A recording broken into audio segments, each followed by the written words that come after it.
Hoy vamos a hablar acerca de los receptores de tirosina quinasa, el receptor de insulina cascada MAPRAS. Para iniciar debemos saber que estos receptores son enzimas que se encargan de fosforilar residuos de tirosina de sustratos proteicos específicos. Los RTK poseen dos componentes, ¿verdad? Que es un dominio que está en la cara extracelular de la membrana y también un sitio activo que está en el lado citosólico. El proceso de activación de los receptores se inicia con una dimerización de los mismos que puede ser mediada por dos formas. Una que es mediada por ligando y la otra que es mediada por receptor.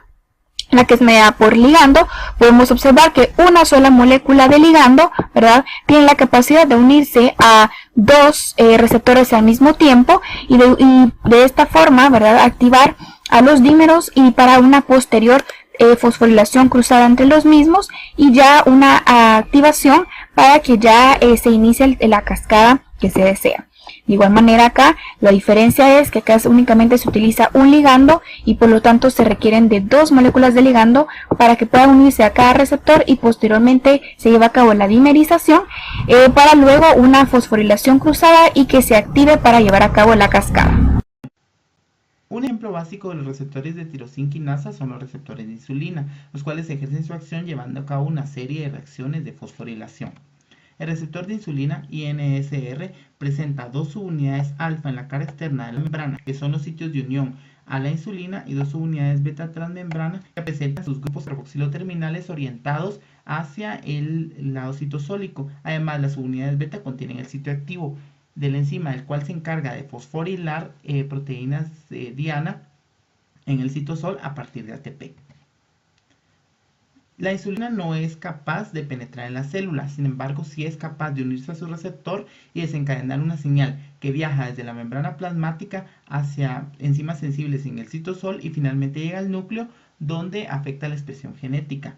La unión de la insulina a las subunidades alfa en la cara externa de la membrana plasmática desencadena un cambio conformacional en toda la proteína, lo que da inicio a la actividad tirosina quinasa en las subunidades beta, ya que una subunidad beta es capaz de fosforilar tres residuos tirosina críticos cercanos al grupo carboxiloterminal en la otra subunidad beta, lo que desencadena un cambio conformacional. Este proceso se conoce como autofosforilación. La autofosforilación permite la exposición del sitio activo para que dé inicio a la cascada enzimática.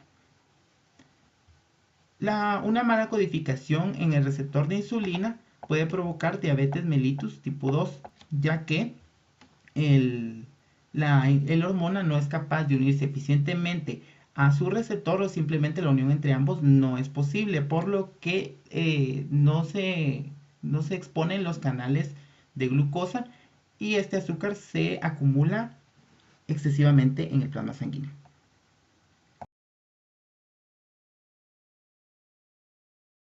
Con respecto al dominio SH2, podemos notar que está formado por dos hélices alfa, entre las cuales hay una hoja beta antiparalela, y es importante saber que este posee un saco de unión conservado en el que se adapta el residuo de tirosina fosforilado, en este caso en esta sección del puntero. De igual manera, es importante observar que la unión de este residuo de tirosina se da en una de las caras de la hoja beta antiparalela. Es importante resaltar que la función en sí de este dominio es de conectar una proteína con otra y que tiene una vital importancia en el desarrollo de la cascada.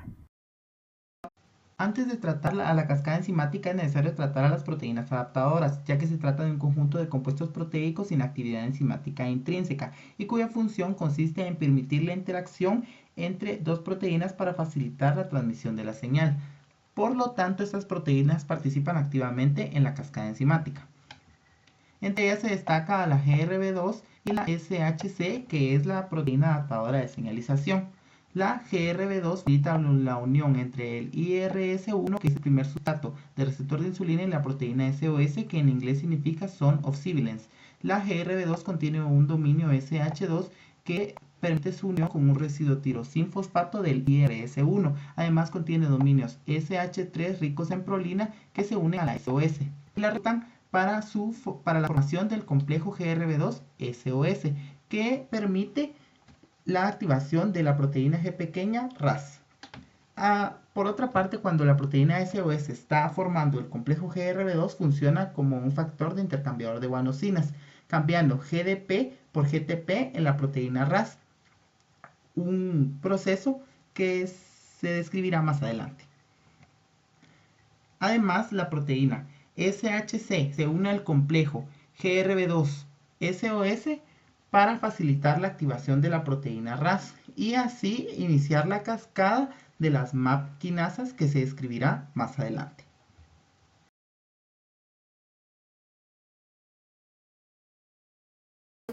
Las proteínas G pequeñas, también llamadas proteínas RAS, son GTPasas, guanosintrifosfatasas, capaces de hidrolizar un grupo fosfato del nucleótido guanosintrifosfato. Poseen dos conformaciones, una conformación activa cuando se encuentra unida al GTP y una inactiva cuando se encuentra unida al GDP. Cuando la proteína está activa posee dos regiones capaces de interaccionar con otras proteínas, el interruptor 1 y el interruptor 2. Esta sería entonces la proteína G activa, ya que se encuentra unida al nucleótido GTP. El nucleótido interacciona en una región denominada bucle P mediante puentes de hidrógeno con dos aminoácidos clave, la trionina en el interruptor 1 y la glicina en el interruptor 2.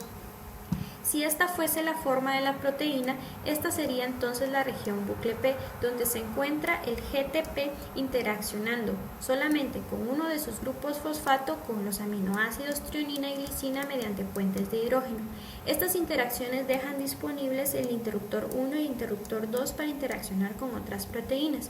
Cuando la proteína tiene una actividad GTPasa, hay una hidrólisis del nucleótido GTP formando GDP, los puentes de hidrógeno se rompen, los interruptores 1 y 2 quedan no disponibles y la proteína se desactiva. La activación de la proteína está mediada por factores de intercambio de nucleótidos de guanosina o GEFs.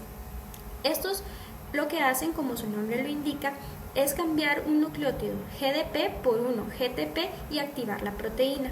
La inactivación también está mediada por proteínas activadoras de la GTPasa o GAP. Estas proteínas ayudan a la hidrólisis del nucleótido GTP formando GDP y así inactivar la proteína. La cascada MAP-RAS da inicio con la unión de la insulina a su receptor INSR, el cual tiene su sitio activo en las subunidades alfa. Esta unión va a activar a las subunidades beta, las cuales van a fosforilar a 3 residuos de tirosina en cada una de las subunidades. El receptor va a fosforilar a una proteína diana denominada sustrato 1 del receptor de insulina, la cual va a fosforilar a un dominio SH2 de la proteína GRB2.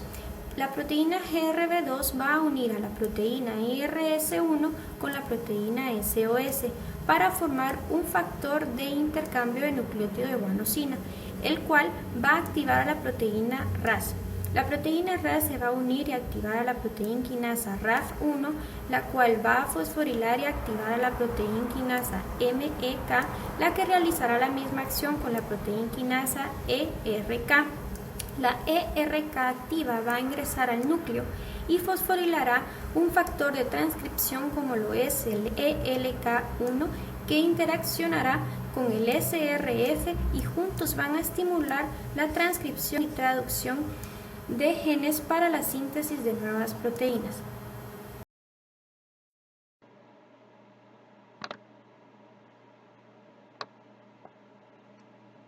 Los receptores de tirosina quinasa pueden unirse a un ligando para activar una cascada como la que se observa de este lado del esquema, que activa una proteína quinasa activada por mitógenos. Esta puede entrar al núcleo y con ello permite la regulación génica de la célula.